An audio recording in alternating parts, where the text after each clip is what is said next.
Well, here are the divisions of subsurface. We can maximum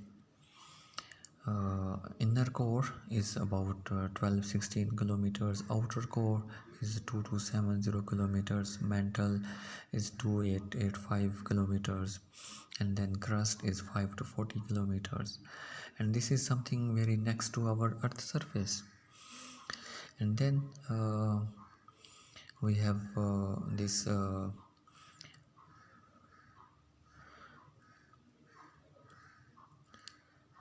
lithosphere, rigid solid crust, and upper mantle. And then so its normal asthenosphere is depth is about 100 to 350 kilometers or deep. On the other end, we will be having atmosphere and geosphere and hydrosphere. All these things are expressed here. So here our tectonic plates are next to the lithosphere, and that's actually keeping distinguishing uh, uh, the cold earth surface and the hot earth surface beneath our earth ground surface.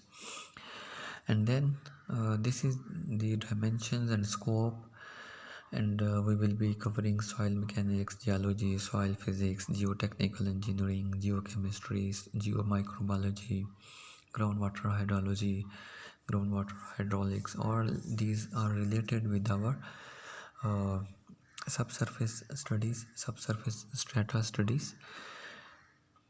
What is geology? It is the knowledge concerned with the morphology and structure of earth, and it includes rocks, soils, water bodies, and the interpretation of hydrological, geophysical, geochemical details of the subsurface strata. So it is something about the interlinkage, geo-environment, how it covers. So we have in our surroundings mostly defined by soil, water, air, rock formations, linked in with introduction of the foreign matter into the subsurface strata. Now the contamination is entering into the system, and then we need to have the subsurface strata knowledge, which is relevant to the environmental aspects as well as the geotechnical aspects. For this purpose, we need soil characteristics related to soil mechanics for both the field investigations, and then that contaminant or foreign matter which is entering into the medium, it must be understood what kind of reaction it is going to have in the medium, and then the application of geotechnical principles in order to cope with the geo-environmental issues. So this is something which is relevant to our study area, our scope, our field. So to understand how geological processes form and affect our soil behavior, to gain knowledge of soil properties and geotechnical materials, to understand contaminant transport mechanism and porous medium, to address geo-environmental issues and approaches to handle the issues by using engineering techniques. Let's have a look at this example. If you study the subsurface, you can easily distinguish between two parts. We will discuss it in later as well, but here for the sake of example, unsaturated zone and then saturated zone. So once the contaminant is released into the soil material, it will be going to spread out wherever it finds its path. So it basically depends upon the nature of the pollutant, and secondly, the characteristics of that soil medium, particularly in that location, how it is going to behave. Now something about this, you can observe that the contaminant has spread out on the surface of the groundwater table, and it is again depicting something about the behavior of soil, and It is explaining the leaching pattern. Leaching is actually the term used for the contaminant percolation into the soil. It is the movement of contaminant in different pore through different pores of the soil. That is actually termed as leaching. And the material which is leaching is called leachate. So some of the examples how we are going to interpret our soil behavior and our contaminant behavior in different medium under different conditions. So this is some interpretation and demonstration actually. So we are explaining in this contaminant distribution the spreading of the contaminant in different kinds of situations. So you can follow the pattern. You can also follow the concentrations which is varied through the color distribution.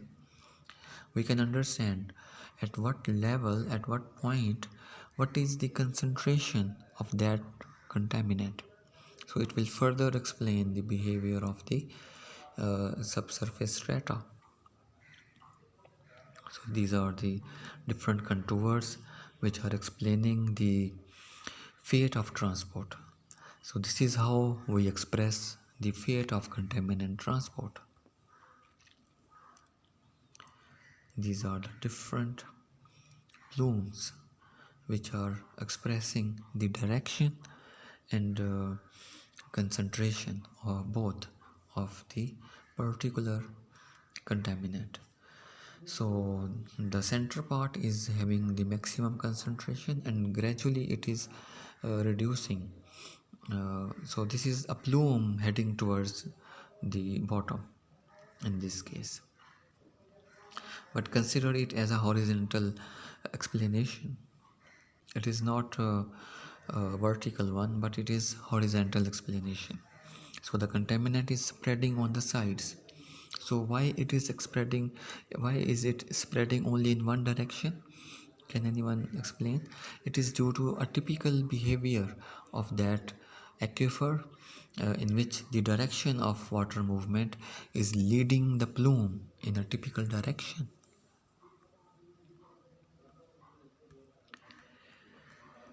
So, what is a contaminated site?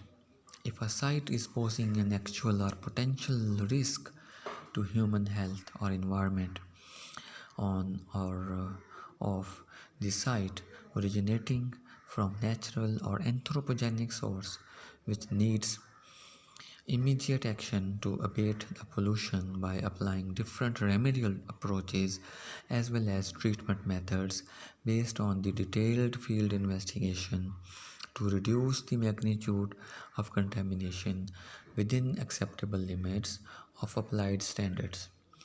So, this is the nutshell of our course. You must understand what is contaminated site, what kind of investigations we are required, what kind of remedy is possible to find out the solution to reduce the level of pollution. So what are the goals of contaminated site assessment? The purpose of contaminated site assessment is to determine whether site contamination poses an actual or potential risk to human health and the environment, either on or off the site of sufficient magnitude to warrant remediation or management to current or proposed land use. So, we are going to conduct a site assessment to check out the level of contamination, whether it is really up to the mark, up to that level which is really of high risk, or it is not that much risk and the concentrations are within the permissible limits. So we must find out the actual level of concentration of the contaminant. Then we can decide whether the site is ready for its future use, whether the land can be used for any kind of project which is proposed for that site. So this is something which will be conducted.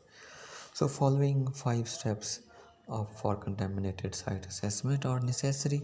So, first of all, the site history reviews, preliminary site investigations, followed by the detailed site investigations, then suggestion of remediation, then validation. Validation is actually the confirmation whether this remedy is really going to act according to the designed procedure, and